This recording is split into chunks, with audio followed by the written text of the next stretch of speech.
Let you know this meeting is being held in compliance with the Sunshine Law.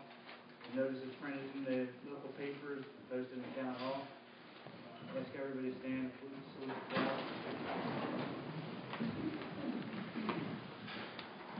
Pledge allegiance to the flag of the United States of America and to the republic which stands, one nation, under God, indivisible, with liberty and justice for all.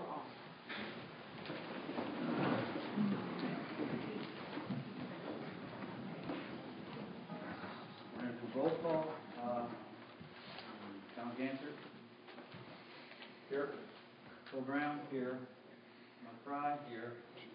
Bob Dunlop. Here. Myself, Brian Moran. Also, President's Solicitor Jim Pickering and our Financial Advisor Joe Wilshire. Secretary's report.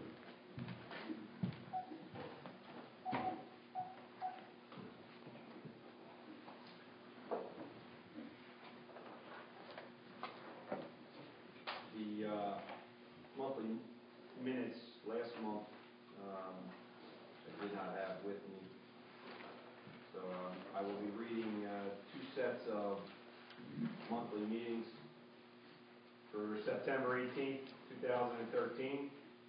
Regular meeting of the Board of Commissioners for Dennis Township Fire District Number 1 was open 7 p.m. at Township Hall by Chairman Brian Moran. The statement we were in compliance with the Sunshine Act. Notice of the meeting was posted in Town Hall and advertised in the local paper. Roll call. Present were Chairman Moran, myself, Secretary Mike Fry, Treasurer Phil Brown, Treasurer Mike Fry, Phil Brown. Also was James Pickering, Financial Advisor Joe Wilshire. Minutes of the previous meeting were read by myself. The motion to accept the minutes were made by Chairman Moran, seconded by Mike Fry. Financial Advisor Joe Wilshire read the Treasurer's reports, which was accepted by the Commission and attached to the minutes.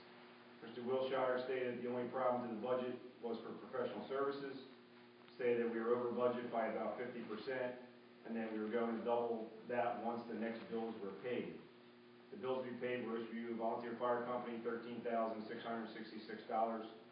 Jim Pickering Services for August 7th to August 30th, $315. Richard Braslow Services for July 24th to August 22nd for $500. Fire and Safety Services for $685.04 for repair of the right rear fender crown of the fire truck. Two bills from the auditors, Ford and Scott, for the Fire District Audit 2012 for $3,500, and the LoSAP audit for $400, totaling $3,900, which was written on one check. Motion to pay current bills was made by Commissioner Brown, seconded by Commissioner Fry, was unanimously approved by the Commission. There was no Chief's report due to Chief Gurgel not in attendance. Chairman Moran stated that he had not received, under old business, had received approximately 8 letters from residents about the fire trucks blowing their sirens at 4:30 in the morning on Route 550. Commissioner Fry asked about pagers that the fire commissioners were looking into getting. Chairman Moran stated that he had looked into it, was trying to get prices from 3 different companies. Commissioner Fry asked if we, the commissioners, had heard back from the fire company on the contract. Commissioner Ganser informed me that we had not heard from the fire company since they were given an updated copy on August 21st. Commissioner Fry asked Mr. Pickering if he had spoke to the fire company's attorney, to which he responded that he only had contact, but the only contact he had was an issue regarding a safe, which was through email correspondence. Mr. Pickering asked about the 2012 audit.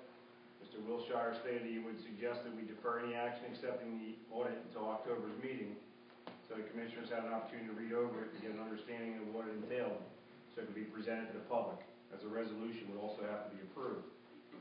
Under new business, Chairman Moran advised the public that the commissioners had an opening on the board, and to make the process fair, the opening would be posted in the papers and letters of interest would be accepted to fill the vacancy. Moran advised that the applicant had to be a full-time resident of Fire District 1, and the letters that are accepted will be brought up at the October meeting. Moran advised the public that the opening on the board was only for 2 months, which was to fill the end of Commissioner Clayton's 3-year term, and the applicant would then have to run in the next election to continue as a commissioner. All applications will be submitted Post Office Box 611 in South Seaville, New Jersey. Chairman Moran then opened the meeting up to the public for comment. Public comment. Thomas Rock, Ocean View, stated Albert and Sandy Izzy send their condolences as they were unable to attend the meeting as Albert's mother is ill and has been under the care of hospice. He stated that they will be next month's meeting and they have a lot to go over. Victor Hartley asked the commissioners to give the fire company 30 days to finalize the contract or get rid of them because there are other firemen waiting to take over. Moran stated that the board's position was to settle a contract with the fire company or seek outside for assistance from other fire companies. Moran advised that we had tried numerous times to contract with Ocean View and that we are currently seeking contracts with other companies in other districts. Moran advised Mr. Hartley that we were aware that there are firemen waiting to take over, but there were steps the board needs to take in order to make things happen. He advised Mr. Hartley that the board's number one priority was to provide fire protection to the citizens of the district. Hartley stated Ocean View was operating without a contract, to which he was advised that they are currently working off a month-to-month contract with the district until one of the two parties gives a 30-day notice.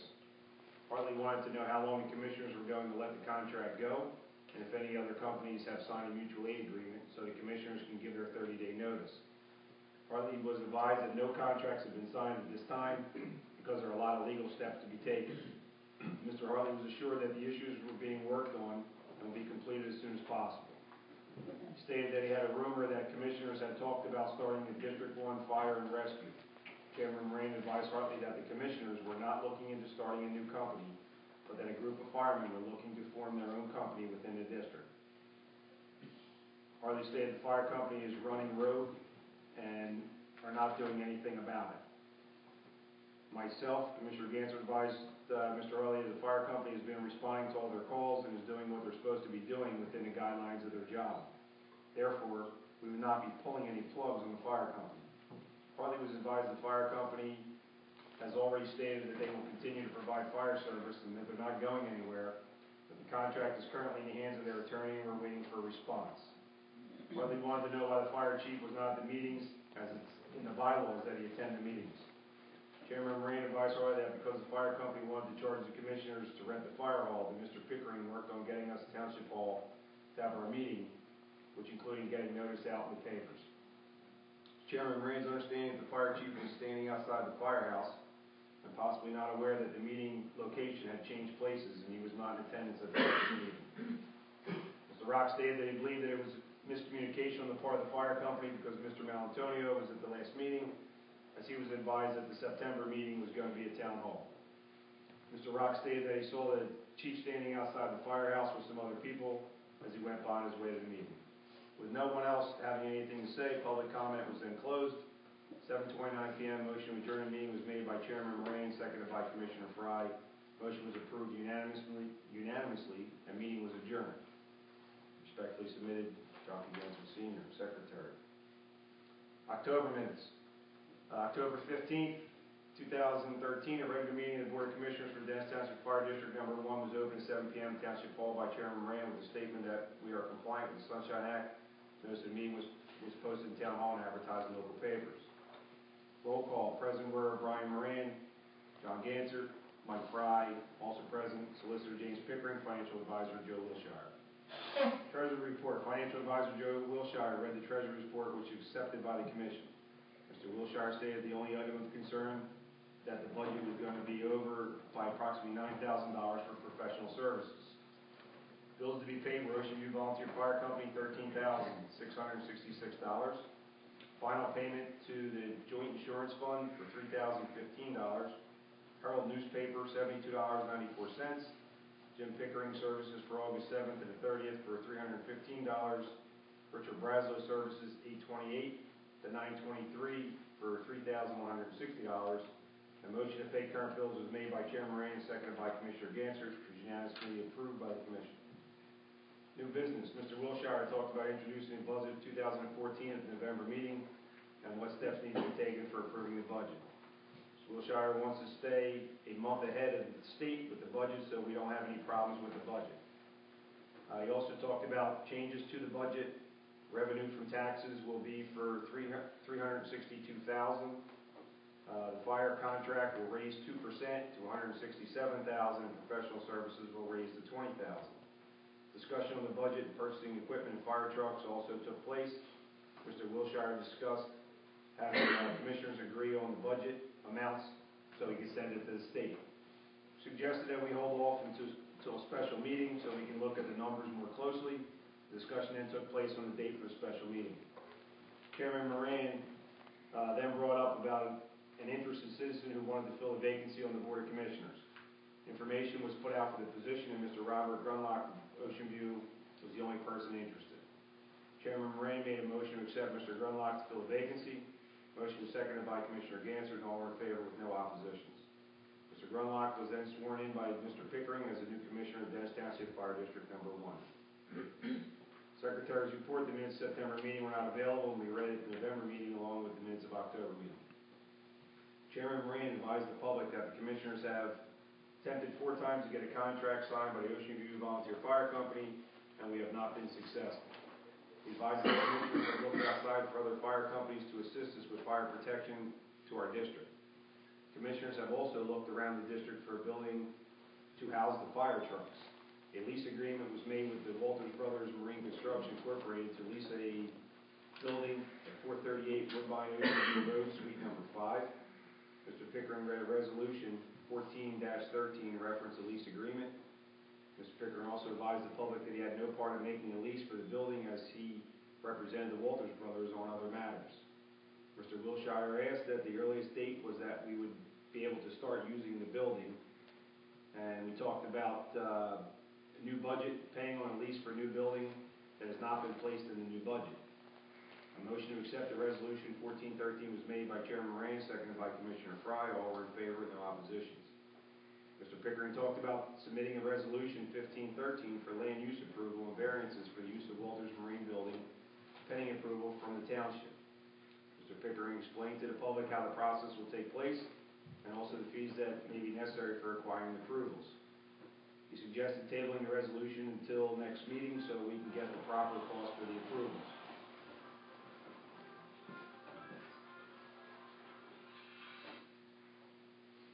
Mr. Wilshire discussed getting all the commissioners on the checking account so everyone will be able to sign checks in case one commissioner is not available when checks are needed. Mr. Pickering then brought up the audit from Ford Scott, which needs to be approved so it can be returned to the state. Mr. Wilshire read the audit report to the public and explained how the audit works. Mr. Pickering then read a resolution approving the audit. Mr. Moran made a motion accepting the audit, which was seconded by Commissioner Gansert. All were in favor except for Mr. Grunlock, who abstained due to him not being able to see the audit. Chairman Moran, Chief's report, Chairman Moran read the Chief's report from 9/1/13 and 9/30/13, which was received by email. Fire company responded to 5 alarms, 1 landing zone, 5 motor vehicle accidents, and had 1 investigation of smoke call. Total number of incidents to date was 82 incidents. Public comment. Mrs. Izzy thanked the Commission for all they've done with working on a new fire company. She expressed her disgust with the fire chief for not attending the meeting. She then asked about Ocean View Volunteer Fire Company owning the firehouse if they're not a contracted company. Commissioner Moran discussed how the Ocean View Fire Company's fire building was purchased from the school board in 1973, is now property of the fire company. Mr. Wilshire also advised Mrs. Izzy if the fire company is a 501c nonprofit organization, explain how the taxes apply to the organization and what would have to be done in order for the fire company to dispose of the property. Tom Rock then asked how long the commissioners have been turning over money to the fire company. He feels that the fire company sells the property, that the money should be given back to the township because it came from the taxpayers. Mrs. Haig then voiced her displeasure with the fire company and district not being able to get along. She feels everyone should get past the issues and just move on. She then thanked the fire company for helping her daughter after she was in an accident on Seattle Boulevard. Mrs. Izzy then discussed that she never realized there was a problem with the fire company until a fire occurred down the street from her. That's when she found out there were issues within the fire company. She also felt that the fire chief is being a coward because he should be attending the meetings on behalf of his company. John Masry then asked if it would be proper time to submit a petition to discuss a new fire company that started in District Number 1. They're a legal nonprofit organization covered under 503C. The petition was submitted to Chairman Moran, who read the petition to the public. The name of the company is Station 17 Fire and Rescue. Officers of the company have already been elected and meetings have already been taken. Mr. Wilshire questioned the legality of accepting the petition from the new fire company as the district already has a contracted fire company. It was explained that the new company is going to be recognized as a fire company in the district, but not as the district's fire company. Chairman Moran made a motion to recognize the new fire company, which was seconded by Commissioner Grunlock. All were in favor with no oppositions. The elected officials for Station 17 Fire and Rescue are Victor Harley, President, Joe Wagner, Vice President, Dana Devlin, Treasurer, James Clayville, Secretary, Rob Day, Fred Payne, Victor Hartley Jr. being trustees of the company. Chairman Moran and Commissioner Fry explained to the fire company that the commissioners would like to have happen between the district's fire company and the district. Mr. Pickering then asked about whether a meeting that is going to take place should be an executive session or not, because it has to be noticed as such. Notice will be as a personal and contractual issues. 8:40 p.m. Motion to adjourn the meeting was made by Commissioner Fry and seconded by Chairman Moran. Motion was approved unanimously, and meeting was adjourned. Respectfully submitted, John P. Ganser, Senior Secretary. Mr. Chairman, on the question, I was doing book work yesterday, called Jimmy and got the numbers that were paid on the checks that he got last month, and I think the minutes probably ought to reflect those numbers. The variance, two checks were written. One, they were both written to the Township of Dennis. The first, and they were both related to the variance application. The first was an escrow fee for $800, and the second was an application fee for $500. And they were written on 10/28, according to Mr. Pickett. Sorry, how much was the app fee? The app fee was $500, and the escrow was $800.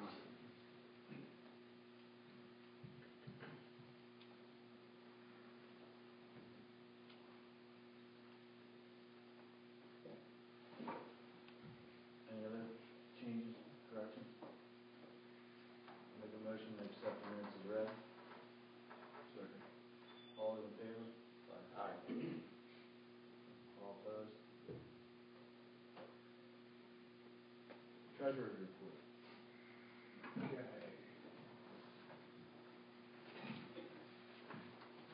The minutes. Thank you. This is just a discussion of Mrs. expenses through the end of October. We are currently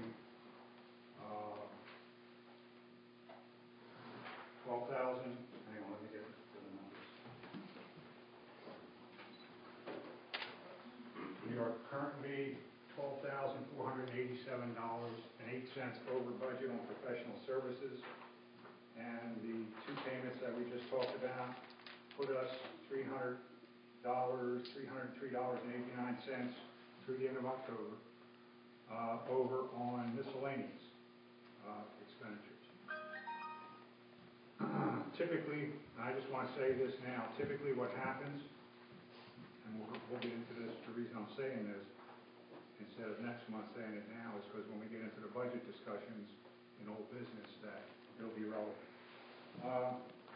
Typically what you do in December is you take any overages that you have on your budget line items and you make an adjustment. In other words, you have to, let's say, and usually it's with maintenance and repairs, and let's say our budget for maintenance and repairs is $17,000, we spent $17,500. So we have to make an adjustment out of an account that's under budget for $500 and put it in that account to make the accounts so that all the expenditures are covered. I went over the statute and talking to Mr. Braslow at a meeting about a month ago. We can't take any money out of LoSAP. The only thing that's going to be over, and with maintenance and repairs, we're $7,800 over, but we've got a bill tonight for about $4,000, so we're only going to be $3,000 over. We still got, we've got bills tonight for legal fees to the tune of roughly $1,600 plus, and that gets us through, for Jimmy, gets you through September, and for Braslow through October. So you've got roughly 2 to 3 months of additional legal fees that are going to be coming through that have to be accounted for in this budget adjustment. There's not enough money here to do that. I took over from, is Roger here, Collins? I took over from Roger Collins in 1906, and don't tell him I said that. And since I did that, it's 20-some odd years, we've never been in this situation, so I can't tell you or advise you what's going to happen. We have basically overspent our budget, and there's nowhere to make an adjustment. Okay? So, that being said, it doesn't impact the budget per se, other than when I tell you when I give you the three scenarios to talk about it, I'm setting a lower end and an upper end, so that hopefully next year we don't run into this scenario. That being said, we're not going to know what the numbers are that are going to be over budget. I'm guessing professional services will be over. It's 8,000. We've already spent 20-some thousand. We're going to spend another 15 tonight, at least 15 next month, plus 2 to 3 months of legal fees. So you're talking probably 25 to 30,000 over budget. On an $8,000 budget, that's 3 or 400%.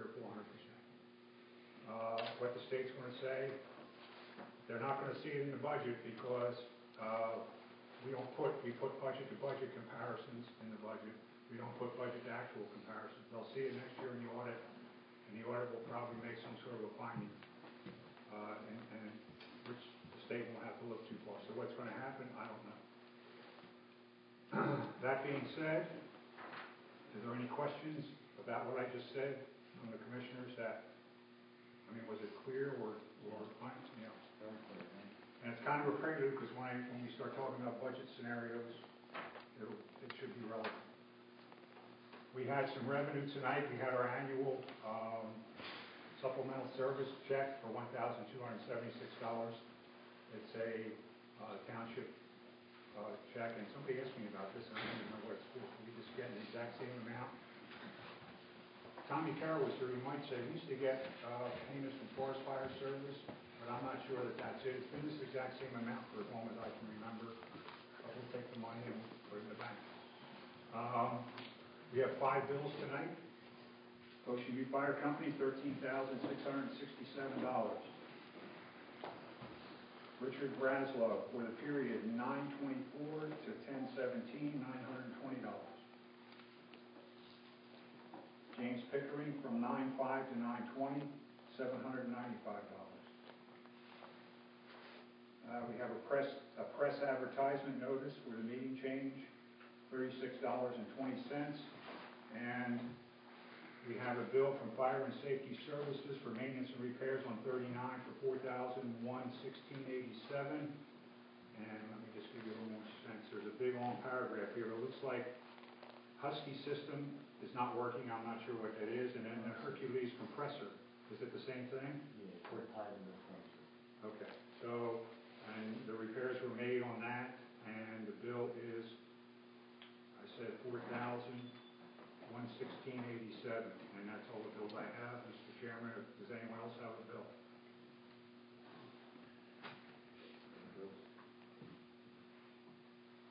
Motion to pay the bills. I second. All those in favor? Aye. All those opposed? Got the chief's report right here. Alarm systems, they were on 2 calls. Arcing wires, 1 call. And mutual aid cover assignment, 1 call.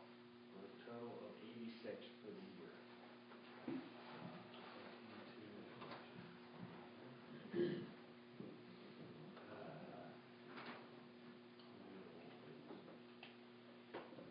Old business.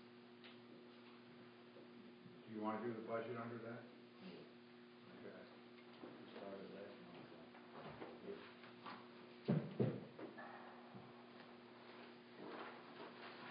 All right, we got a few things I want to make you aware of. First issue is the schedule. Typically, we like to stay ahead. There's a schedule. I'm going to pass it out to you gentlemen. If you would take one and pass it down, I'd appreciate it. The very first date, the statutory date for filing an approved budget, 2 copies of an approved budget, is 12/17, which is a Tuesday before our next meeting. So, and we're not going to do it tonight because there's issues out there that we'll get into later. And so therefore, we will probably have to have an interim meeting in between now and then, Jim, and I'm not sure how we notice that or what has to be noticed, to approve the budget, unless the commissioners at the end of tonight say that they're happy with, and pick some numbers that I want to present, and then we can move forward and approve it, and then we can get signatures later once I get all the data in there. So that's the first issue, is that statutory date is before the next meeting. The second issue that, before we get into the O&M expenses, operating maintenance expenses, is the $200,000 amount that was to come out of capital or capital investment. I don't know whether that's a yes or a no before this budget can be, because that data has to be entered. And in order for it to be in next year's budget, the election has to happen, yes or no. So we can't file the budget until that is resolved one way or the other. Okay, if it's in, it's in. We put it in. There's 5 or 6 places I got to put the number in and do notations. I got to write language that talks about it and all that stuff. So that's the second issue. That's date sensitive. The 17th is the reason we're date sensitive. Third, O&M expenses. And why I talked about what we were doing. What I did is I said I'd do something last month to you got yours now? Thank you. To give you a couple of different options. I've got 3, and it's kind of to set the boundaries of what we're going to do for line items.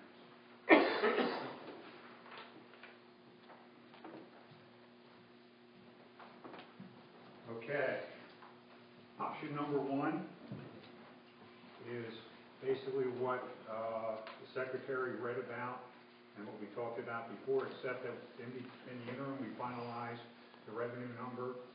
We had 3 years carry back, and we used roughly 2 of the 3 years carry back, so as to have a little cushion in case I miscalculated. The new revenue number is up from 355 to 375. I think we talked about that at the October 23rd meeting.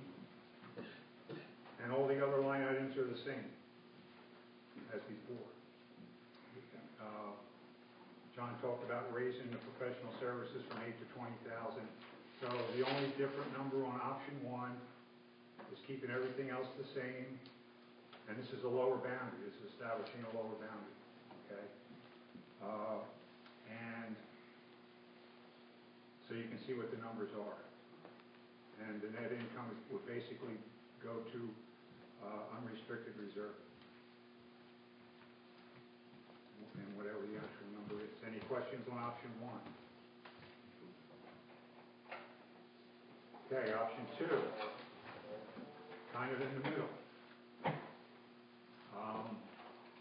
Again, the revenue number stays the same. In all these options, the revenue number stays the same, $375,000.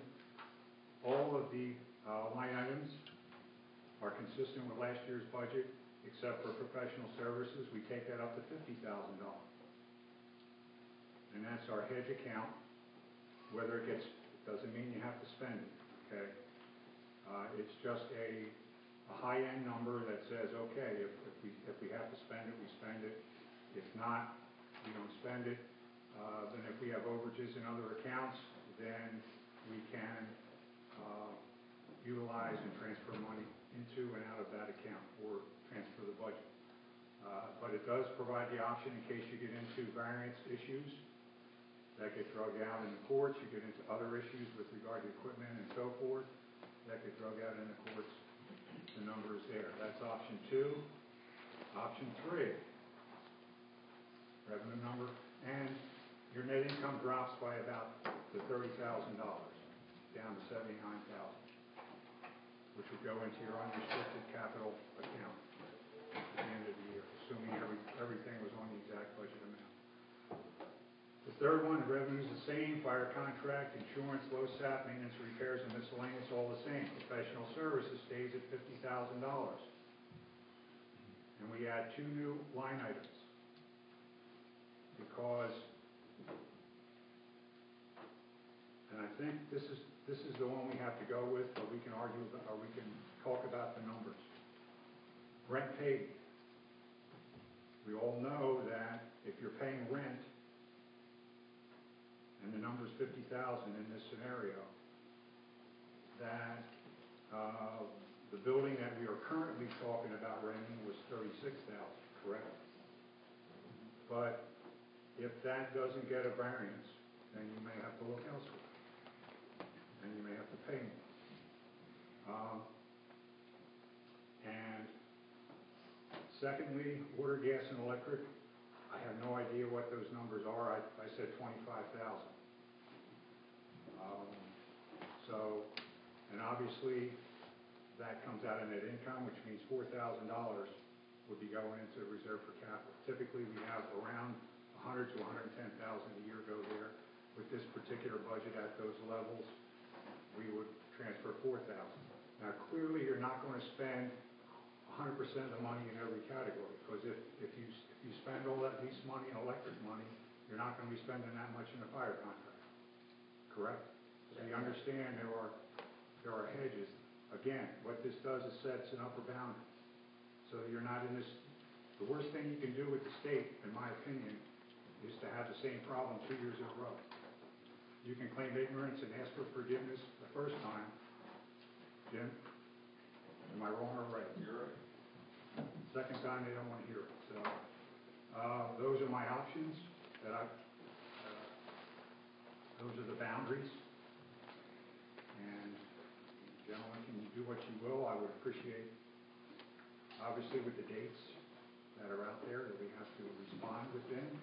We need to have some action, at least on these line items. We know the other thing is the other capital item is going to hold us up, but I would, because what I have to do now is, once these line items are there, they've got to all be built. It's about a 40-page report that I've got to file with the state, so I've got to integrate all these numbers at the proper amounts into that report, and then get two copies and get it all signed and all that. So the sooner the better. And I'm not sure, Mr. Chairman, how you want to proceed. Whether you want to do it at a separate meeting later, hash it over amongst yourselves, or I don't know. We have to figure out what we're doing as far as equipment and expenditures, correct? So I'm going to say we're going to have to table it, have a meeting that we're going to have to break it all down 110%. Probably have the auditors with us as well. Yep. Make it all good. So I will say we're going to have to schedule a special meeting and post it probably, hash out the numbers that way. That way you know exactly what we need. Right. Make decisions. Do you need anything else from me? Want me to do any other scenarios? No, not at this point. Thank you for everything you've done. They're very good. All right. Do we have, is that everything you have? Yep. Now I can write checks. Any other old business?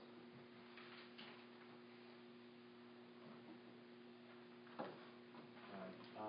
We're going to switch it around a little bit tonight. We're going to open it up to the public before we do new business. Do we have any questions or comments from the public? Does it have to be about what you guys are talking about, or can I comment? No, just It's open to the public? Yeah.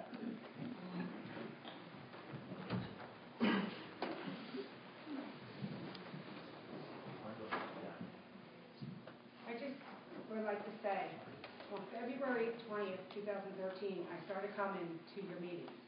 I've been to every meeting except for one because my mother-in-law died. And it was over safety concerns. My husband and friend went to a Dennis Township meeting on February 5th, where all the firemen were there. And that was when my husband became aware that there was a problem going on. We had no clue that anything was going on until they went to the meeting. There were some other concerns. I believe some residents were concerned about fire hydrants because of that fire. My husband actually went for street lights because someone tried to break into the back of our house, so we had some concerns. After the meeting, my husband came home and said we're in trouble, there's something going on. All the firemen were there, all the fire trucks was there, and so on. So we started going around the neighborhood asking people about different firemen. Like and I don't want to say no names, is certain there? No. And I'm like, what? And then is certain firemen there? No. We went down the whole list of names, asking if these people were there. They weren't. It really scared us bad to see that we lost so many firefighters. And we had a lot of respect for this fire company. Again, I had no clue that these guys were suspended, expelled. I didn't know all the stuff that was going on, whatever was between the firemen. At the meeting on February 20th, the first meeting I came to you, I asked Mr. Clayton at the time, who was an officer of the fire company, and he was also a commissioner, which was not allowed. You are not allowed to be an officer, and you're not allowed to be a commissioner. So I had addressed that and I'm sure you have it down there. That concerned me because if it's not legal, you shouldn't be doing it. So I had voiced my opinion several meetings about this. I asked how many members do we have? And Mr. Clayton said to me, that was a question for the fire company, and said, but if you really need to know, it's 27. I asked a few more questions and was told to call Mr. Malatonio, the president, which Mr. Wayne Matthews has given me the number there that night to get a hold of him.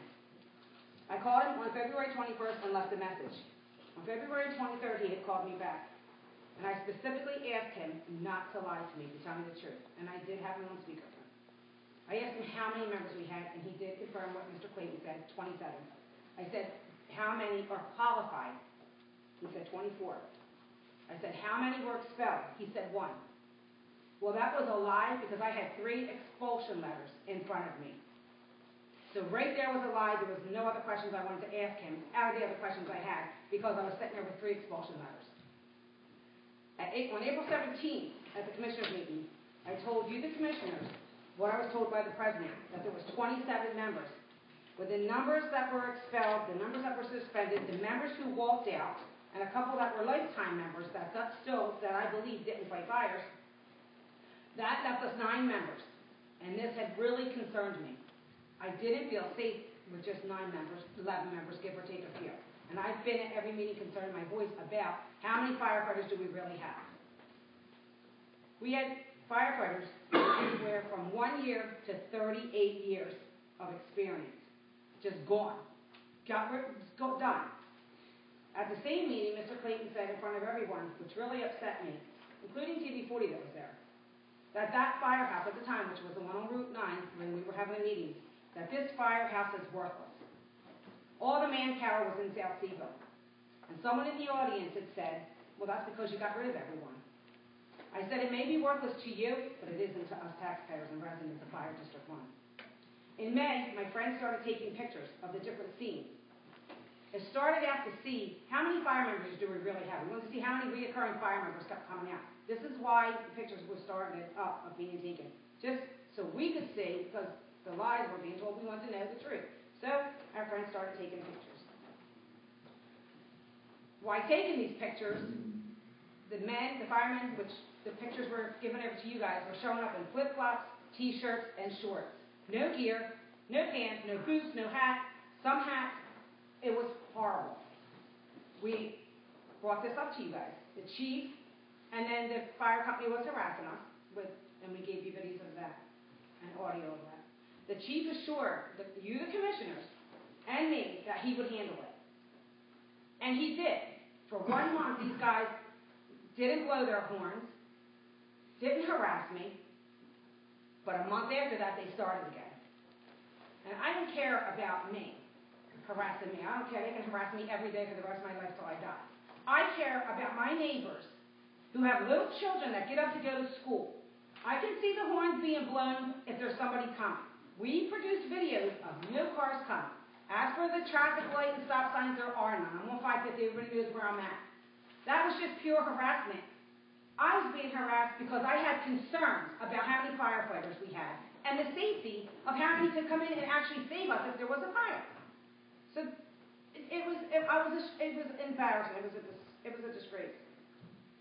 2 days after giving you guys the pictures, they started showing up again. No outfits, flip-flops, T-shirts, shorts. We used to have the pictures. I've asked everybody in the public to come to all these meetings to listen to see what's going on. This isn't a personal vendetta for me, for these firefighters. I sat at one of these meetings and told these firefighters how good they were. I was upset with the chief and I was upset with the officers. These are the gentlemen that are supposed to set a good example for these firefighters. We have firemen that just graduated school. All the professionalism for these guys should have been given to these guys that just got out of fire school. And that was my concern. It wasn't this personal vendetta and all this stuff. I knew nothing about this. Nothing. We were friends with a lot of firefighters that I didn't even know they left, so they weren't whatever the people were saying that they were saying. I had no clue. We were concerned, very concerned, whether they believe it or not, over their safety. I showed you pictures of all the flip-flops, t-shirts, shorts, Athens in the middle of Corson Tavern with the fender by the officer's leg. I mean, it's horrible, and they keep repeating it. Which, to me, it's horrible. You're not listening to your leader. If they got hurt, we were concerned about the insurance going up. And a possible lawsuit if they really got injured bad. So we went to Township to see what could be done to protect us residents of Fire District 1 from our taxes going up if there was a lawsuit, from possibly the insurance going up if they got hurt, and the workers' comp, because now if they get hurt, they're going to be on workers' comp. When we were at the meeting, the Joint Insurance Fund was there, and they were sent pictures of some of the firemen not wearing gear or in that various scenes. I requested a copy of the loss control report yesterday from Township. From the very beginning, we have asked the chief to bring the members back. I said, right on TV 40 News, put your differences aside. Make this fire company whole again. I have been here month after month. That's all I wanted from these gentlemen. I just wanted the chief to stand up. You put a sign up on the board. Volunteers want it. You have qualified firemen. You go put your differences aside. All we wanted was these guys to be brought back, and no personal vendetta against them for coming back. I said on July 17th at a meeting that the chief had lost control of these officers and the fire company. They do whatever they want. He is the highest in command, and he can't get them to listen or to do what they were told to do. When we asked the president questions at your meeting, he told us it was none of our business. Yet these are the same people who wanted to charge you, the commissioners, $400 to rent that fire hall, and $200 if they had to clean up the chairs. Yet no other fire commissioners ever had to pay to use that building. But now all of a sudden there's an issue, and you guys have to pay, which was a disgrace, because our taxpayers go to these firemen. These are the very same people you asked to supply you with documents. How many firefighters are they and what their qualifications are? And I heard that at the last meeting, and you said you haven't received them yet. And these are the same people here last week that were disrespecting you. The same people that are saying that they are a private entity. And the same people who don't want to sign a contract because they say you do not have the legal right to take control of the fire company. But yet the statute states, and Mr. Moran had stated this at the last time, that the members of the company shall be under the supervision and control of the Board of Fire Commissioners, and in performing fire duties shall be deemed to be exercising a governmental function. At the last meeting that took place, the chief, the county fire marshal, the county coordinator was in the audience. There's pictures on the Herald that I've seen them on there. There were concerns about the building having too many people in there. But yet not one of these gentlemen stood up and closed that meeting. This is a serious, serious issue. You have those top officials in that audience, and you're going to allow the meeting to continue? What about a fire broke out? That's their job. So I thought that was their job. We were here, like I said, from the February 2013 to present about safety issues. And still today, the last meeting proved there's still a lot of safety issues going on. And the residents and the taxpayers of Fire District 1 deserves better than this. And for everybody that would like to hear this one, we do have a right to know where our tax dollars are going. They should be supplying you with everything that you're asking. So I thank you guys for helping and trying to get this resolved. Thank you so much. Alvarez, Ocean View. Did you guys receive the pictures back from the joint fund insurance? Yes, we did. Is there a way we can know what was said about it?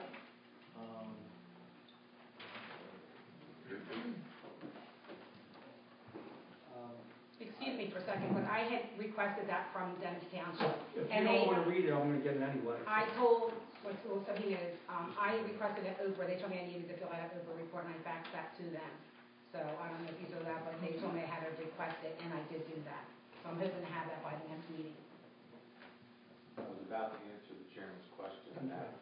It appears that it would be a public document. It's up to the chairman if he chooses to share it at this meeting. We did receive the pictures back from the insurance company, and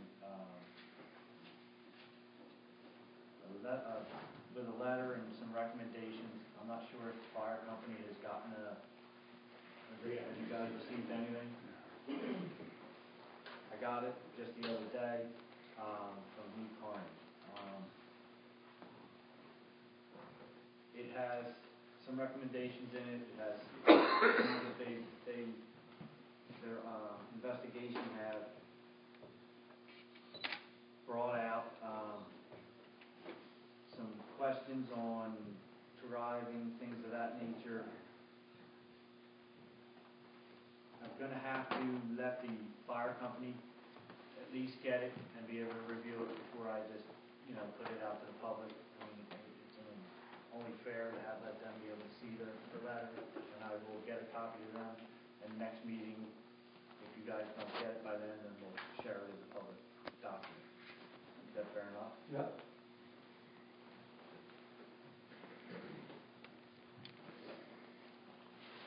Anything else? Conrad, Ocean View. Just to let everyone know that I was the one responsible for taking all these photos from May until July. I think I'm pretty qualified to take these photographs, which were pretty good. Like Mrs. Izzy said, the original reason why we took these photographs was to find out how many of these firefighters were showing up at the scenes. Then I noticed that they're not wearing their turnout gear. And then all of a sudden, I'm watching these guys, they're showing up in shorts, t-shirts, sneakers, flip-flops, maybe a helmet or two here or there. At one of the meetings, I think it was sometime in August, I presented this to the Board of Commissioners here in the township. And also I presented some photographs to the Joint Insurance Fund guy, whoever he was, not knowing who he is. And that's how that started. Now, as far as the harassment of the fire company driving past the Izzy's, it's on film. She has a copy she brought tonight. There's no one on the road. They're blowing the siren, honking on the horn, and speeding past their house. Coming from an accident scene or fire, wherever it was, not going to, but coming from back to the firehouse. That's nothing but pure harassment. Is it funny? Thank you. I don't think it's funny. Maybe the chief's here. Maybe he could let everybody know what's going on in the fire department. Maybe he shed some light on what he's told these firemen.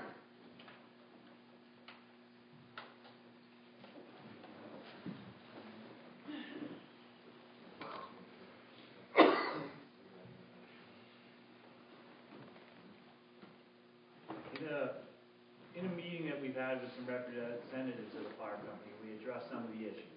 And again, we were reassured that it would stop and that there would be no more issues with the horns blowing and sirens going when there was no need.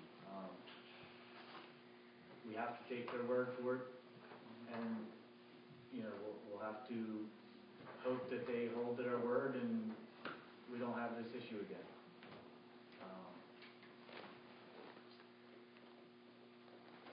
We're good?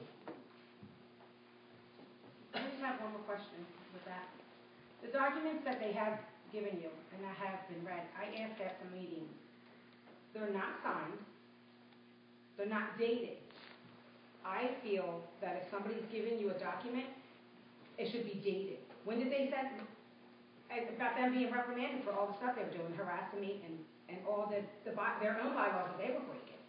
You know, I had concerns at those other issues about other firemen being expelled immediately, but yet the letter was never signed. They were expelled, but it was never signed. So nothing's signed, nothing's dated. They gave you a letter saying the chief that he had told the firemen, but it wasn't dated. So was that a couple years when he told them? Like, I feel that everything should be signed and dated.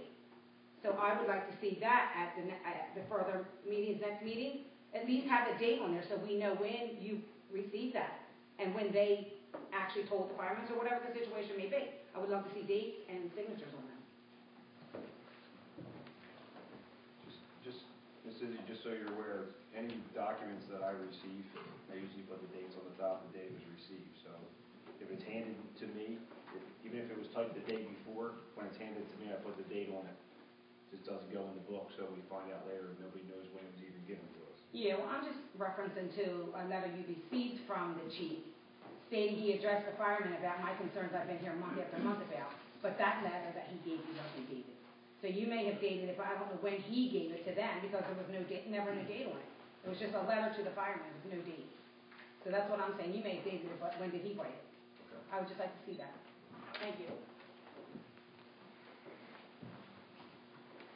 I'm Sandra Izzy of Claremont. I just want to let everybody know, for the ones snickering like it's funny, I'm the one who has all of the videos. If I was at my parents' house at 4:30 in the morning when they went by that day, trust me, I would have had that on video too, but I don't live there. They live in Ocean View, I live in Claremont. So I'm Sandra Izzy of Claremont. Anybody who would like to see any of those videos of what everybody was doing, going past, harassing my parents, I have them all, and you're more than welcome to see. That's all I have to say. Keep eyeballing me.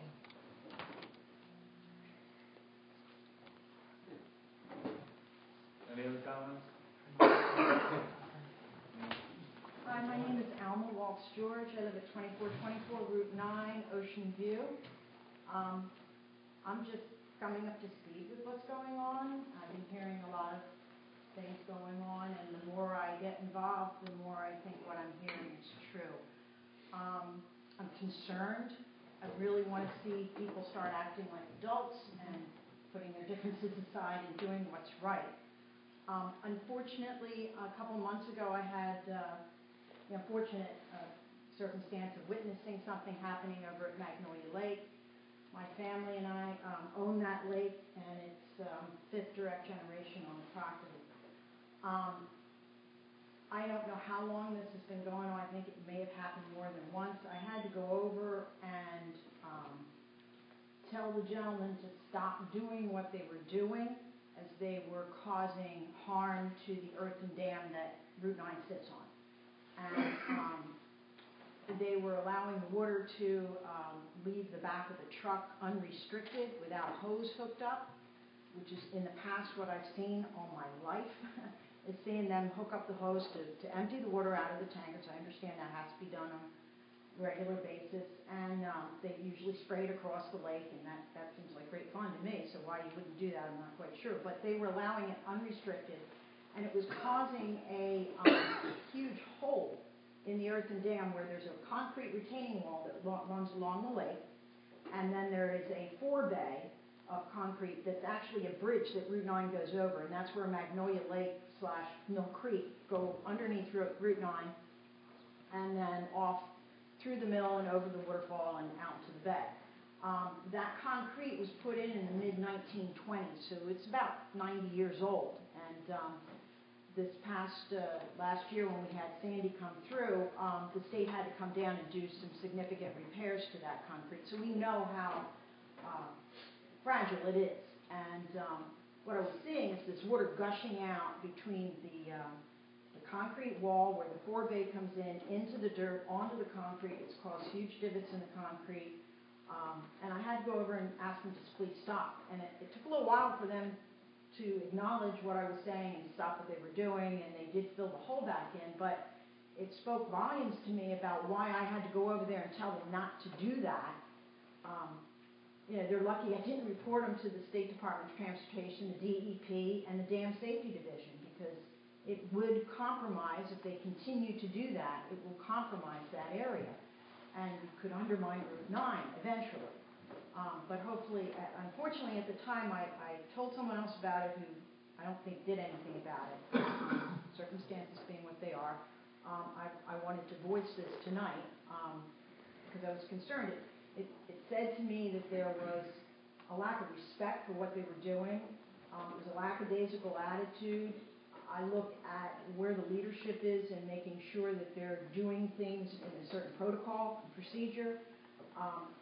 And it smacked the very biggest thing is training. What's going on there? And then I'm starting to hear everything else of what's happening, and it gets me really concerned because, you know, you can disrespect me. I can take that. But don't disrespect the environment and number one, training. That's our public safety, hands down. So I'm very concerned about that. I grew up with the Ocean View Fire Company, Ike Boucher and Tony Canuso, Hayde Robinson, all of them honorable men and set a certain standard that everybody had to live up to. That was that. So that's kind of history that I'm coming from. So I'm very concerned. I want to start coming to these meetings and be more involved. I have a couple questions about the special meeting that you're trying to schedule for the vote. I understand that you cannot limit it to just District 1 voters, Correct. that it has to be open to the entire public. Correct. How many voters are there in District 1, Fire District 1? Do you have any? I think it's somewhere around 1,500. Is that? Does anybody know? The numbers was anywhere from 1,500 to 1,700. Okay. Is the venue you're looking at able to hold that many people just from District 1?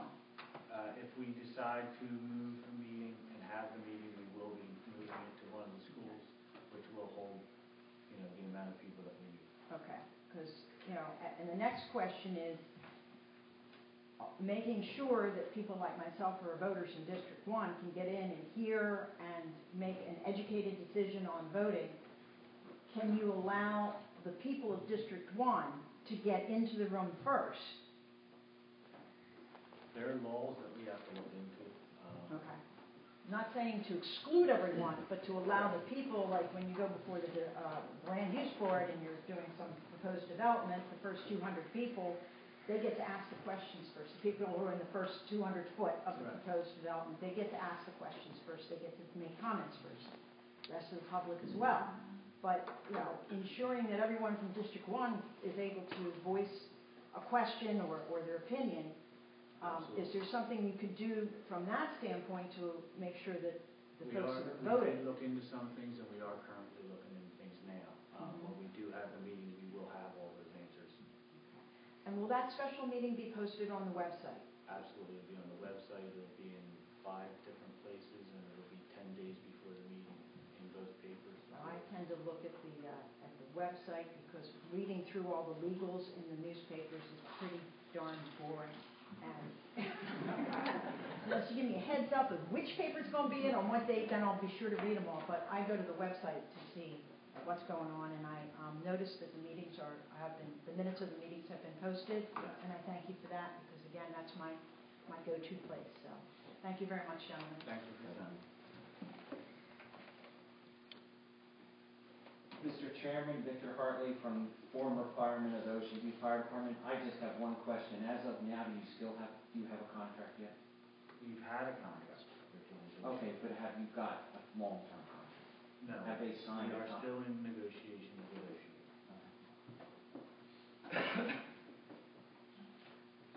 Anything else? No? Okay. We're going to open the new business. Back to old business. Meeting for the variance on the property.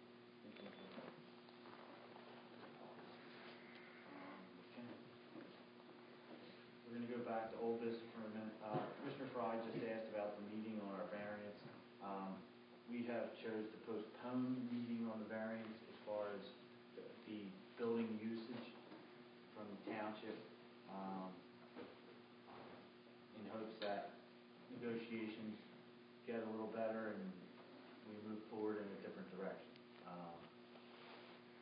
So for now, we've tabled that, which then means money that we have out there just is gonna sit there and it'll be refunded, I guess, if we don't go through. The application fee typically is not refunded. I did ask for a waiver of the escrow fees, so that money might be refunded as well. I can tell you that the meeting was postponed, and it is adjourned until December 19th.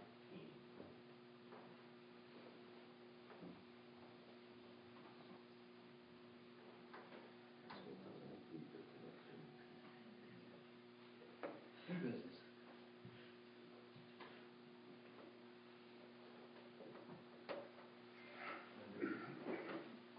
Are we talking, So I need some direction or instructions as to what you want to do with the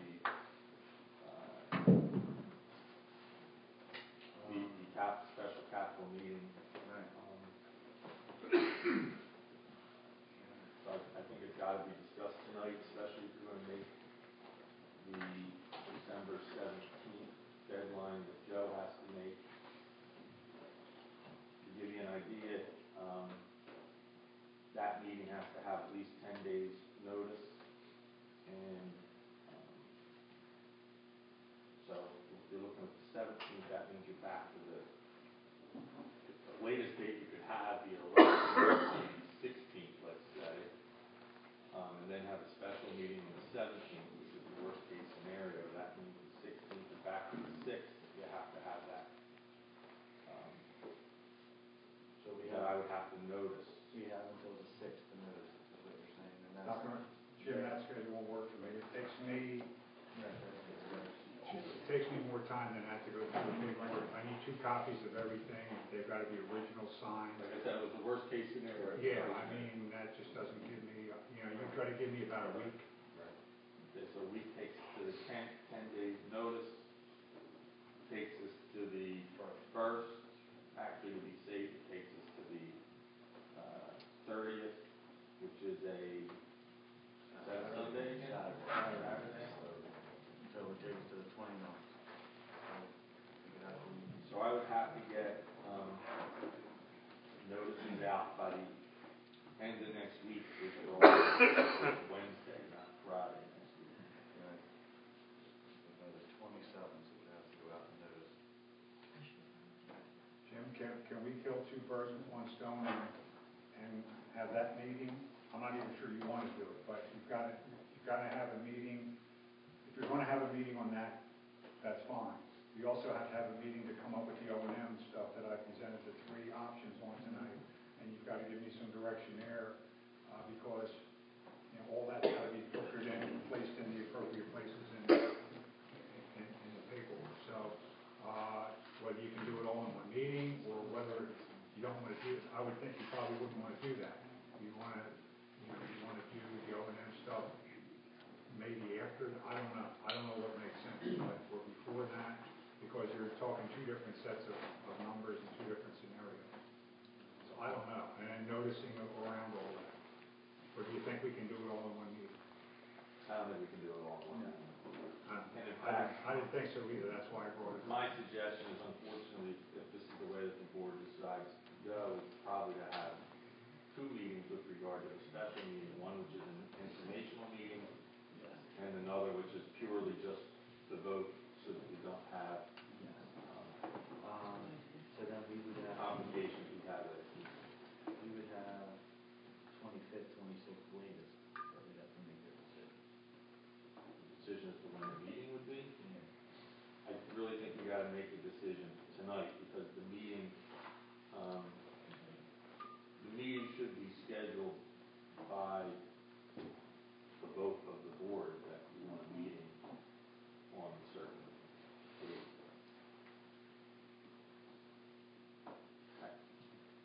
I don't see how we set a meeting date without the board deciding. What's the date that we're at? It would be, So, the 6th or 7th. I don't know what those days they are. 6th is a Friday, the 7th is a Saturday. Yeah, it's a Saturday. So 4th, 5th, 6th, somewhere in there. well, if you just had the election on a Saturday, it would have been Saturday. Isn't the regular election on Saturday? I think so. I think so. I thought you just opened the vote for 2 hours one day and people could come and vote if they chose to instead of having to be here at a certain time for a meeting and then wait. You have to publish both of those. Can you do I would them have all? to publish all of it. Can you do it in one public? You know, one. Yeah, I could do all 3 meetings in one. We're in negotiation right now. I do not want to hamper that in any way by posting something now. So it would have to be.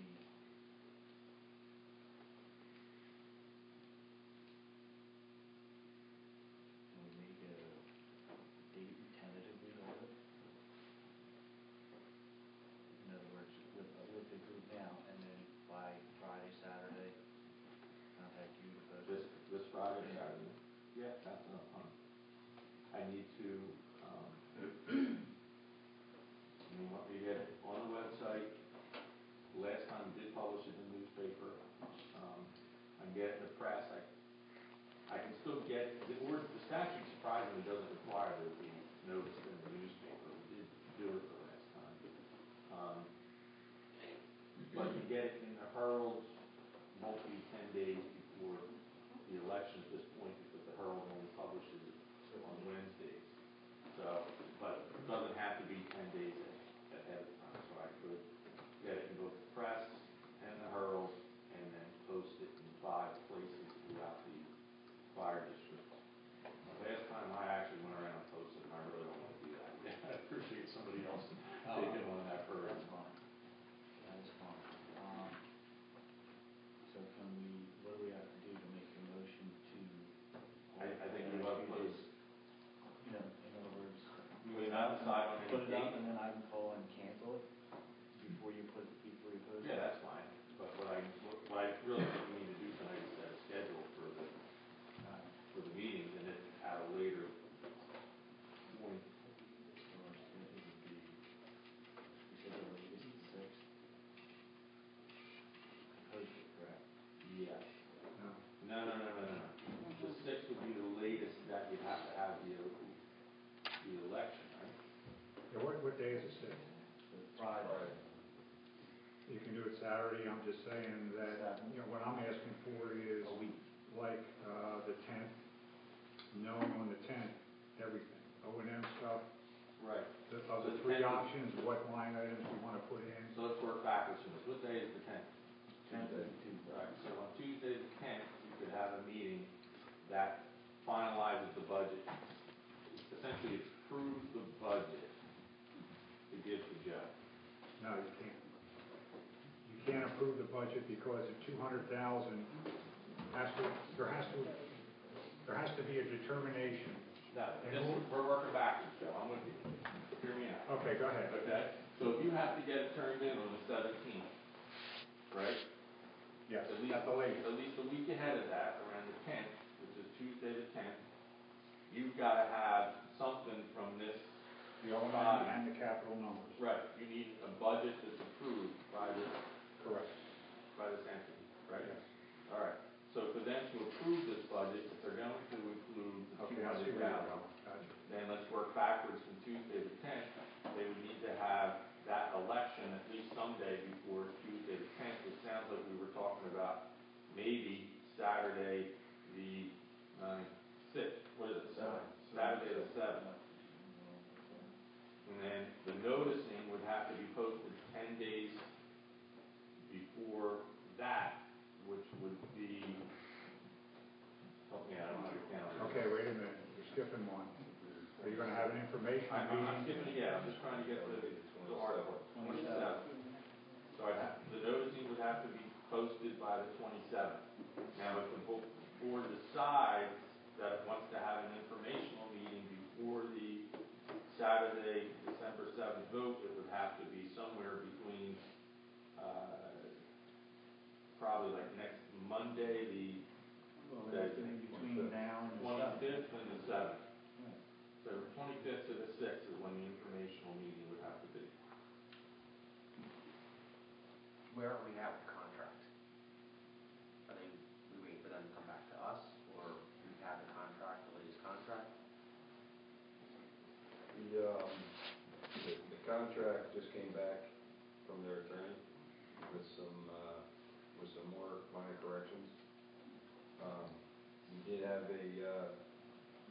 got to sit down with a couple of firemen the other day and discuss items that were in the contract. At this point, it seemed pretty good that they were happy with the way the contract was. So we're just waiting to get another sit down in the next couple of days and either get it finalized or if there's any other issues to deal with those issues. Well, we couldn't sign our end until the next month then. Or one of the meetings. Right.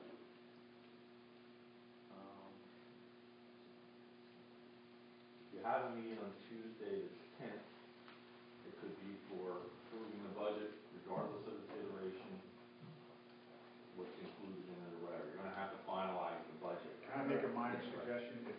Typically, we do everything on Wednesday, so as not to confuse the public, I'd be willing to say, if you want to do the thing on the 11th, it's a Wednesday, it's kind of consistent with everything we do, it's a week before the meeting, but it meets the criteria, give me, at least I got the weekend, if I get busy with other stuff during the week.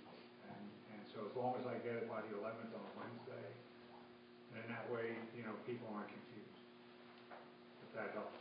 And it gives you an extra day, a very good slack up front.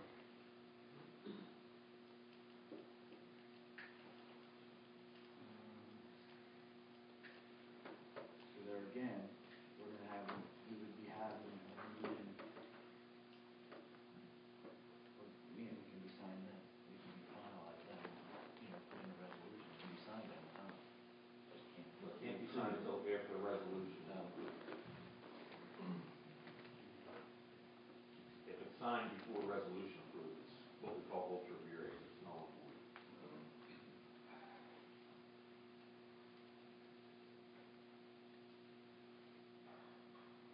I don't want to get too technical here, but typically what happens is that all this stuff is resolved in the September, October timeframe. November, I bring the budget to the meeting. Obviously, there's been things up in the air, and everything's filled out, and I have to send 2 copies, original signed copies to the state. The resolution has to be signed by John. A couple other pages have to be signed by John. I don't think the chairman has to sign anything. I've got to sign a couple pages. You do have to sign that thing I gave you in duplicate because that's brand new this year. That's the website. Now, my problem becomes on the 11th, if we get that and you want to approve it and sign everything, I won't have all that together because the numbers that are on the resolution, I have to know what the expenses are to add up certain numbers. I know what the revenue number is raised by taxation. I'm going to know what the total revenue number is. What I got to have to put on that page, the resolution page, is total expenditures. In order to have total expenditures for the year, and let's say it includes $200,000, it's either going to be somewhere around $375,000, or it's going to be $575,000. And that's got to be on the resolution page, and then that's what you're voting on. This is what, to get back to what Jimmy's saying.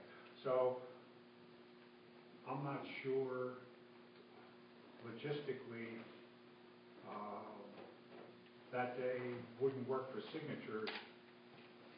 Technically works for signatures, unless we resolve the numbers before that. It wouldn't work for signatures, but we could probably do a resolution that says that the secretary or chairperson or treasurer, whoever has to sign or authorized to sign upon financial advisor completing the budget document. If you think that's appropriate, I mean, I don't really care. I don't remember us ever coming back for a different meeting to... No, we never did, because we never had issues. Right. I mean, we approved, we started in August, September, October, like we did this year. But then typically in November, I'd be bringing everything that we'd agreed to. Well, obviously, there's still things up in the air. So tonight would have been the night that everything got signed. I'd mail it out tomorrow, and we're off and running. We're a month ahead of schedule. So, in any event, if you think that would work, Jim, I mean, from a legal perspective, that's fine with me. I'll get them to sign it, and it'll be the numbers won't be there. Once the budget is approved, the signatures are a ministerial act. There doesn't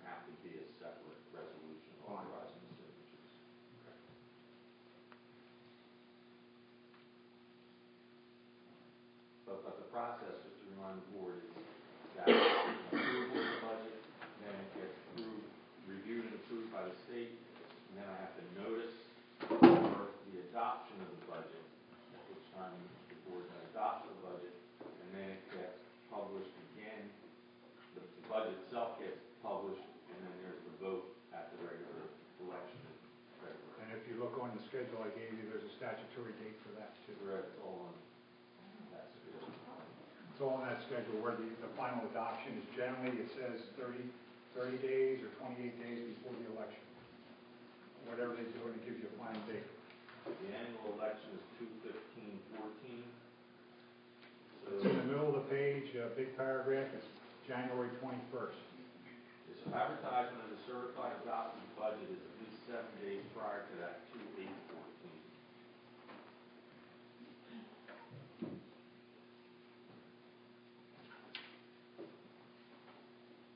And it has to be adopted by January 21st, 2013.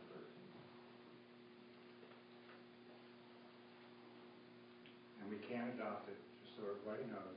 We're going to be meeting so much, we ought to just set up. Until the state sends back their proof that says, go ahead and adopt it. Whenever it closes. I mean, normally you wouldn't go through all this, but these are all new commissioners, Jim, so. If we do have a special meeting December 11th, we could always cancel the regularly scheduled meeting for December 18th, I guess that would be. I don't think it would be necessary to get the budget approved. No, as long as you pay bills and whatever. Correct. Do what you gotta do.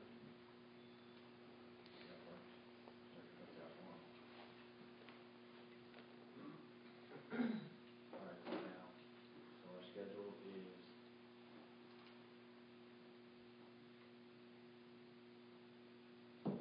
would be 7th, right? What we discussed was an informational meeting for which we have not yet decided the date. The election on the 7th and a budget meeting on the 11th.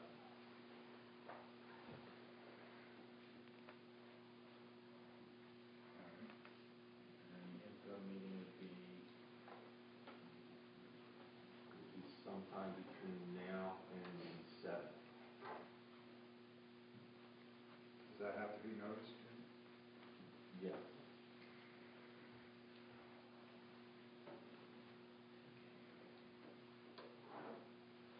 I feel more comfortable noticing it, yes.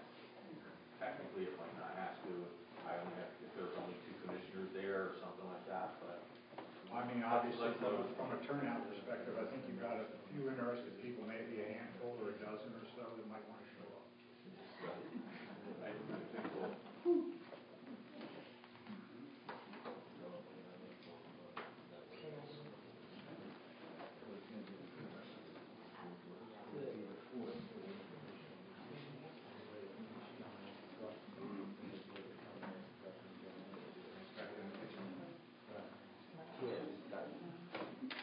I would have, you have absentee ballots for those people can't attend. Kind of flip-flop. Yeah, it's a good question, and there is, I can tell you that it doesn't appear that in other elections of this type, that there have been absentee ballots in the past. That doesn't mean that we can't be the first to do it. I would certainly have a discussion with the Board of Elections to try to figure out a way to have that. 1,700 people, correct? I don't disagree with you.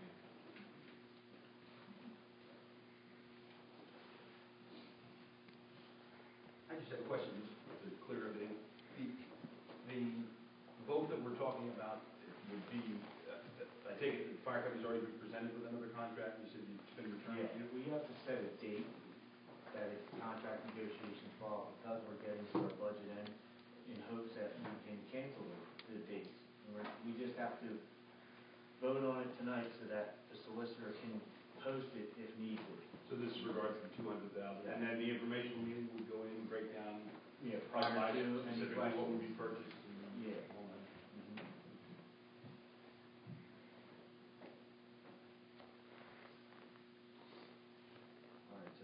Did you hear that question, Mr. Chairman? He asked that we would have a list Yes, we would have, specifically what would be first.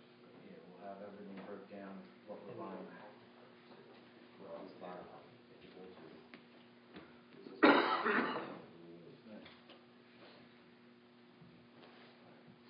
So we have,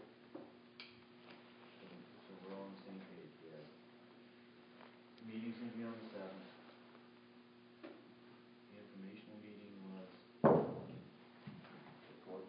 the 4th.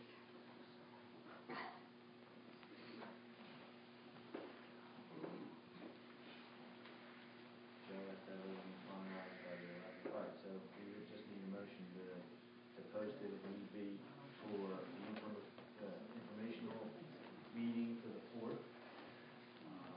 The only thing that has to be posted is the election on the 7th. Right. Everything else, I have to advertise. And will all those be on the website? Yeah. So we need a motion for the and the advertising, correct? Or just the posting? A motion. You said you need to do a motion so that we can lock it. Yes, what I would ask for is a resolution from the commissioners that says the following, that the Board of Commissioners will have a informational meeting on December 4th, 2013. I mean, we haven't talked about where it's going to be or when. I mean, I have to get in touch with the school board because we were in negotiations, we haven't followed through with them. So if that would be, all right, so there would be a informational meeting on December 4th, 2013 at a place and time to be determined. There would be a special capital election on Saturday, December 7th at a place and time to be determined. And that there would be a special meeting on Wednesday, December 11th at 7 o'clock here. And finally, that there would be a cancellation of the regularly scheduled meeting for December, I believe it's the 18th, because that's the next Wednesday, right? Yes. December 18th, 2013. Will that language also say that that's contingent on not reaching the contract with the fire? What I would ask is that the resolution indicate the chairman be given the discretion to cancel at least the December 4th and December 7th meeting. I think no matter what, we still have to have the December 11th meeting. And I would suggest you don't do the 18th meeting and cancel that until as late as you can, which may be the 11th meeting. Now, We could still cancel, we have the meeting on the 11th, we can still cancel the 18th. okay. resolution number what? You have one? I don't have a number on it. Make a motion for the resolution to be done as Mr. Pickering has read it. Do I have a second? Second. All those in favor? Right. All opposed? Just to be clear too, I want this to be understood by everybody. The question on the ballot on December 7th election would be the question that was previously on the ballot. We all understand that? Essentially it is that whether do the voters of fire district number 1 approve the expenditure of $200,000 for capital items to purchase firefighting equipment. Is that acceptable to the board? Yes, that can be used on either. It could be used on the present fire department, or we have to go in another direction. It's fire, yeah, make sure people understand that it's for fire for equipment, not a certain. Okay. Am I going to ask a question still or not about that? As soon as we can open public comments again, as soon as we're done. Okay, I just have a question about it. Thank you. Before you do that, Ron, I have one. Just do that on my phone. Whenever you're ready. Okay? Okay, we're good? Resolution Yeah. approved. So we're good to go there? Okay, luckily I haven't been involved in the election over the years.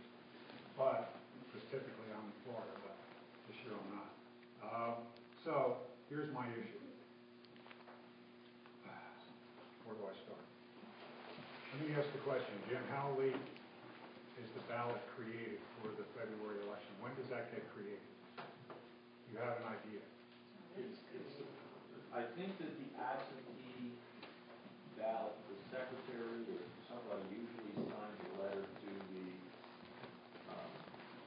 I've amazingly not been involved in legal, by the way. I think that the secretary always prepares the ballot and sends down to the county clerk with authorization to accept absentee ballots in the clerk's office. We probably, it may be on here, but we ought to look at that, because here's why I'm asking that question. Let's just say, hypothetically, that the 200,000 is approved by the voters. Now you have it, and that number will go in the 2014 budget. And if this is an emergency appropriation, this is not normal procedure. Now it becomes your obligation to buy and replace all of that equipment on an annual basis, which means for 2015, you're going to have to put X amount of dollars on the 2014 budget as a capital expenditure to buy and replace equipment.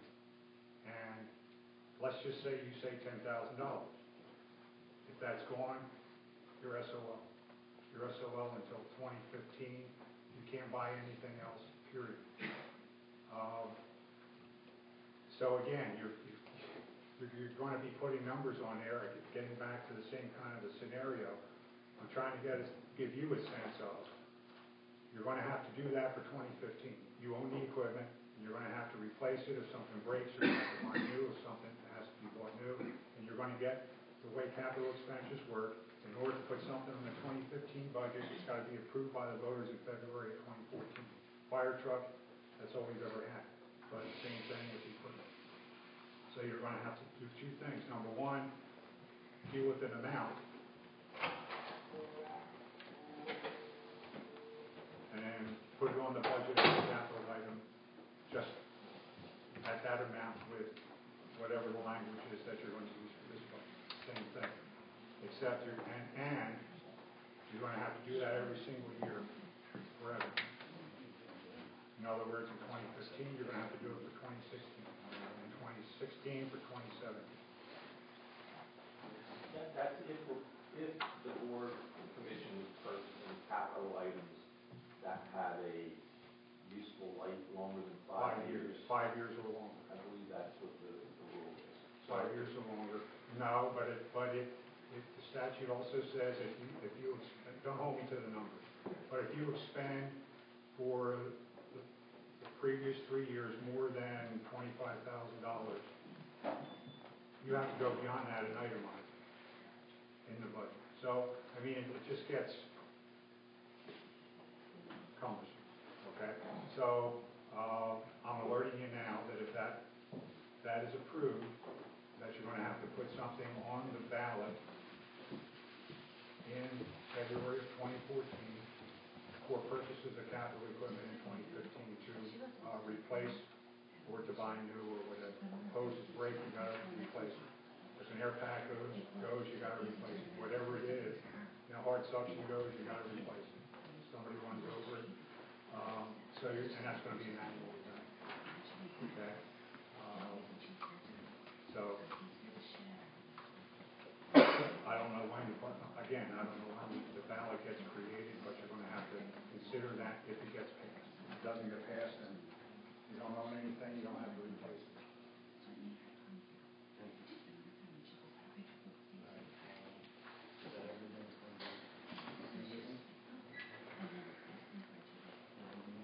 So the only thing I had is the board was circling on request.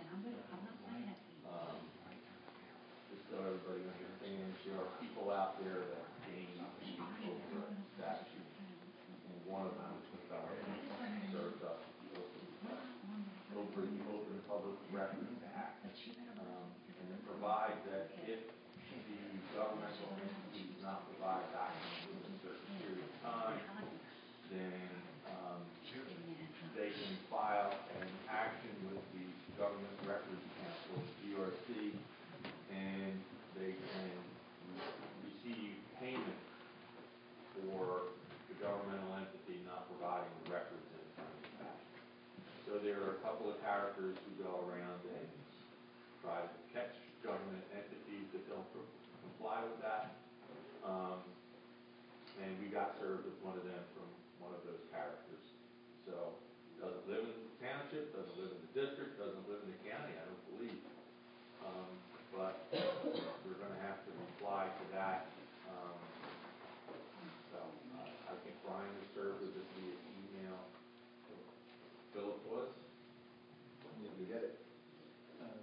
everything's been taken care of.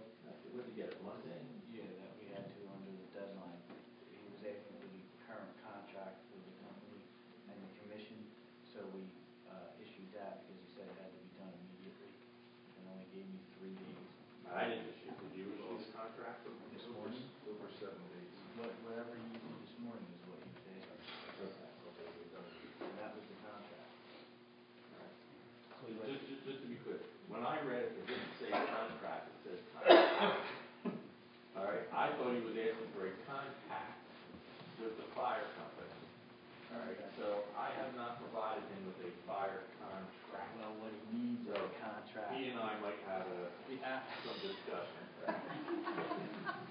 What he wants is he wants the operating contract, the month-to-month contract. I'll happily give him a copy of the contract. Brian's contact. Yeah. Kill two Yeah. birds with one stone. Can I have my number? And then was also asking for all kinds of stuff, and the rest of it you have to look. He's asking for all kinds of stuff, and it will be, I don't want to say it's hours, but it's a number of hours to reply to it. So, we will. We're gonna have. Is there a cost to get this stuff? Application cost or anything? He could have to pay a copy cost, but the courts have determined that the copy cost, I think, 7 cents? 5 cents. 5 cents. 5 cents. 11, Yeah. 7 cents for legal. Oh, we're sending that on the level. Everything's in legal paper coming in. And there can be no expense if you can reply via email. There can't be any charge if you can reply by email. You have a list of everything you want. I have his Oprah request, yes. Anything else? No? You said you want to say something else? I want to ask a question. The new equipment that, if it is or isn't voted on, and it is purchased, are we the taxpayers, or you, the commissioners, owning this equipment? Because I believe that the talk is that the firemen own the equipment. And I'm very upset over that too, because taxpayers' money bought that, they should go with the trucks. So I'm confused over them owning all the equipment, and you happen to buy new equipment. Who owns the equipment? This is a situation where the fire company is contracted. Okay, we're paying that contract for them, so once they get the money, they're purchasing the equipment with it.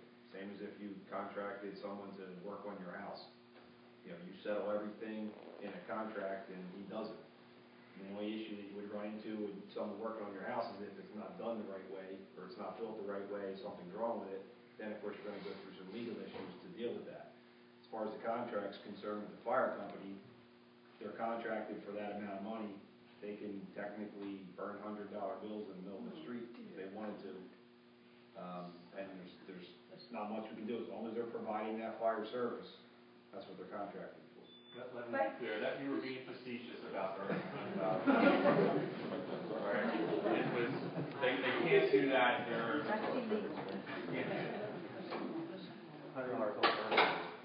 But my thing is, what really confuses me, I'm sorry, but they're breaking the papers, you know, the letters we always see, they are a private entity, but yet we're buying their equipment. It doesn't make sense to me as taxpayers that our money is just given to them and they can do whatever they want with it. No give no documents, like I said earlier, don't answer no, but I don't understand this. So if you buy new equipment and they get the new equipment, they own that equipment too. Any equipment that they purchase with our tax dollars, they'll always own.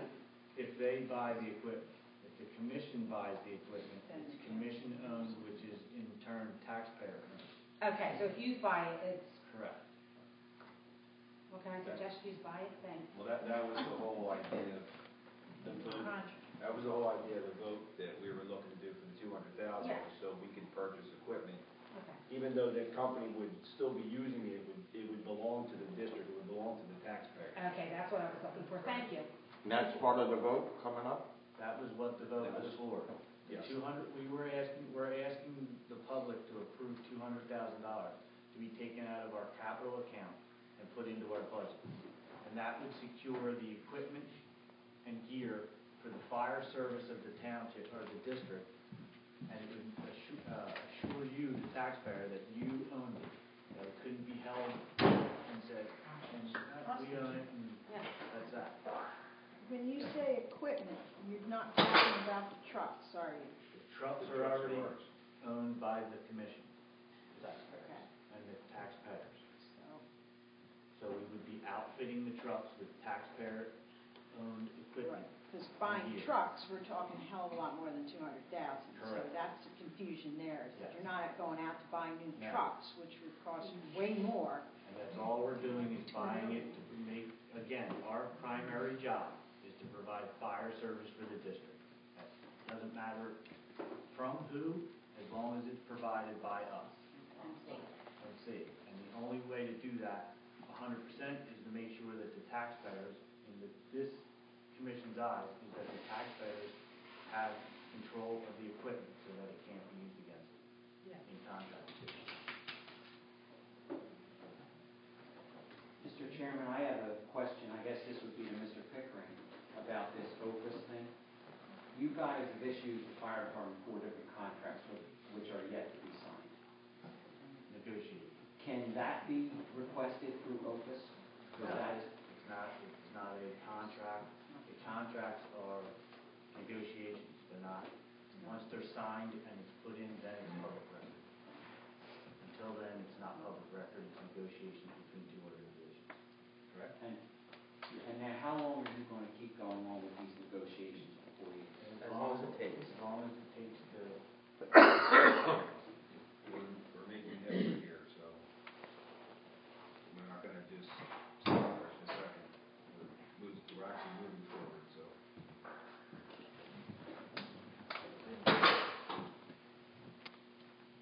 Mr. Moran, in the letter that was sent out from the fire company, it said our taxes will be raised. Is it actually going to raise our taxes at all? Absolutely not. Not a penny. No. So the letter that went out from them to the public was deceiving. We're not saying that. Tax not going up, so that's important. Mr. Chairman, I mean, the proposed budget, Mr. Wilshire handed out 3 options. Each of them raised $375,000, which did have a slight tax increase in it, which was within the 2% that the governor limited. No. No? Well, plus the reserve. Basically, the budget that we're looking at from a revenue standpoint is $4 million. So it's revenue of 2 cents, it will go to 6.4 cents per month. But that is not related to the $200,000 that the commission is requesting. That particular number is not. What happens is that the money that has been created and built up over the last 20 years to fund equipment purchases will take a hit, a significant hit.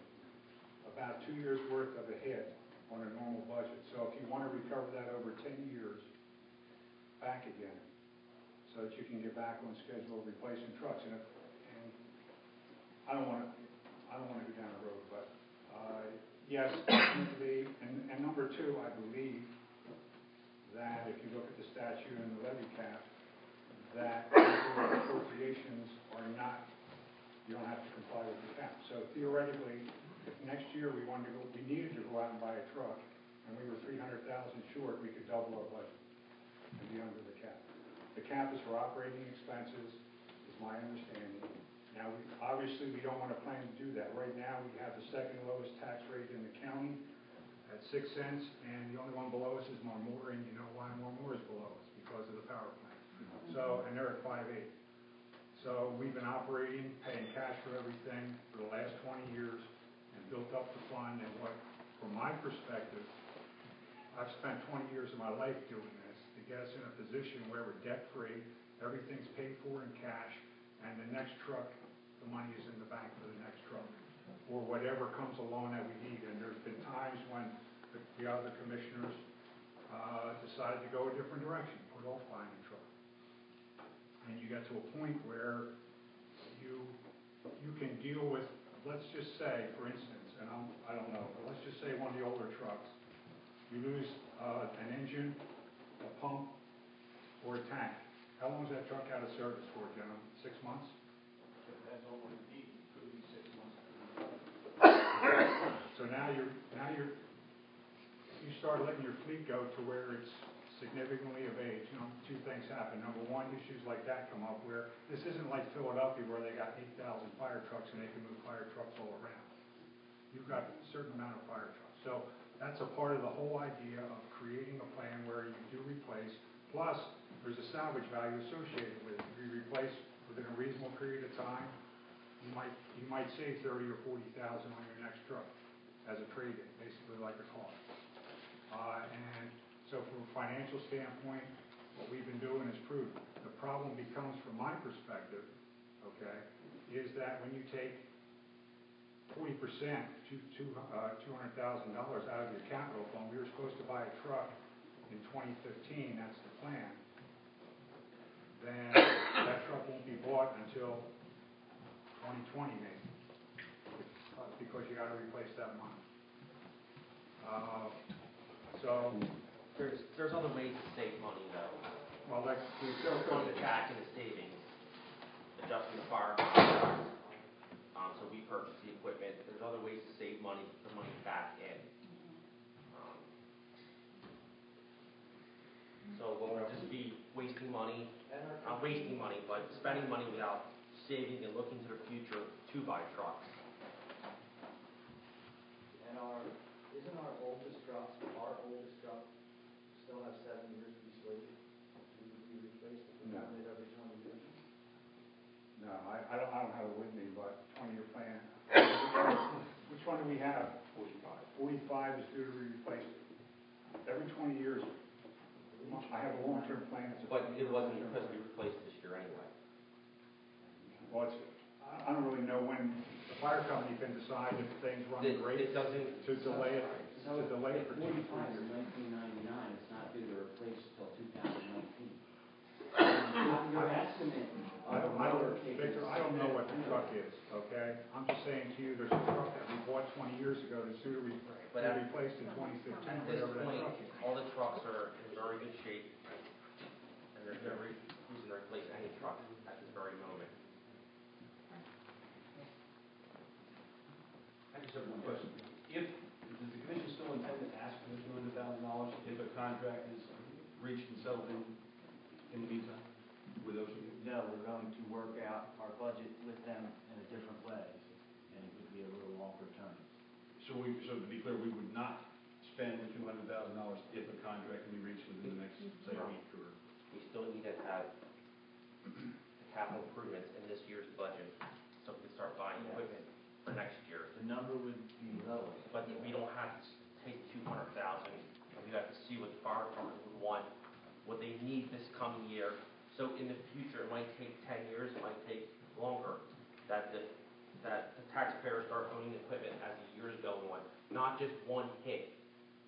But is that then something that would have to be decided before the 16th deadline? That would be decided between what the fire department needs and what Well, they're you looking have to to have purchase. the budget submitted by what date? I mean, that has to be done Yes, regardless of whether this vote goes up. yes, that has to be done, yes, that's why everything has to do with the fire department, signing the contract with the fire department, because that's our goal. So again, if a contract is reached in the next, say, 5 days, can the commission tell me now that they would cancel this meeting and vote, or would we go forward? Well, we would actually have to speak to the firehouse and see what their equipment purchase needs to be this coming year, and this way we can put the budget in this year for this year, so it can be spent next year. That's the goal. If the contract's signed, then you wouldn't need the special election to pull the 200,000? Someone explain to her how we have to have the money in the budget this year. I think the answer to your question, Ms. Ward, is that is correct. If the contract is signed, there's probably, I can't speak for the chairperson or the board. So I'll let them answer the direct question. But I think what you heard earlier was a resolution that was approved, setting forth the schedule and stating that the chairperson had the discretion to cancel the meeting. Okay, so that would be up to his discretion. just to explain so that the public understands how capital expenditures work in a fire district budget. In most budgets, if the municipality, for instance, chose to spend capital money to buy a dump truck, for instance, or a trash truck, they could put that in their 2014 budget and they could buy that trash truck in 2014.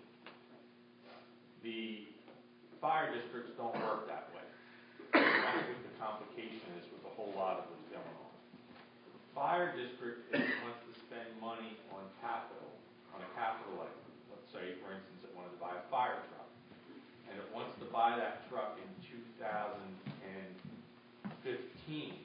actually spend the money in 2015, it has to have that capital expenditure approved in 2014. So what you usually see is on your 2014 February ballot, a separate question that says, do you approve the expenditure of X amount of dollars to buy a fire truck? That gets approved in 2000, if it gets approved in the February 2014 election, that just means that it can be placed in the 2015 budget. Right. And then the money can be spent in 2015. It also gets voted on again because the voters get to approve the 2015 budget. So there are actually 2 times that the voters get to vote yes or no on that capital expenditure. I had a discussion with Council Brad. He said if the money is bookmarked for a truck. That is correct. Now, if they get to... He said if it's not, you didn't even need to do the vote of approval to move it to the budget because it gets voted on in February. Is how he went and researched. Okay. So, our money in the account. We hear that? Our money in the account is not book. Every dollar is not bookmarked for a truck, correct? No. We have 2 funds that money are in. One's restricted fund, and this is determined by the auditor via some formula. I don't do all that.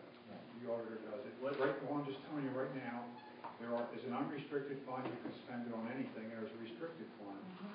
You don't have enough money in the unrestricted fund. There's 30 at the end. At the end of this year, we should have somewhere around 130,000 in the unrestricted fund. The rest would be in the restricted fund.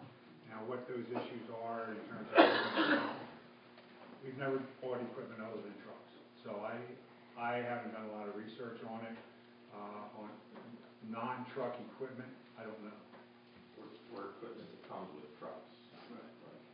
Yeah, I mean a truck with stuff that's on it. A lot of them will come with a generator and hard suction and stuff like that, but maybe hose reels and whatever, but it doesn't come. Usually it comes with Scott air packs. It doesn't come with soft hose. It does, I don't know. So, and you can do it that way, which would be a lot easier. You can get everything on the truck.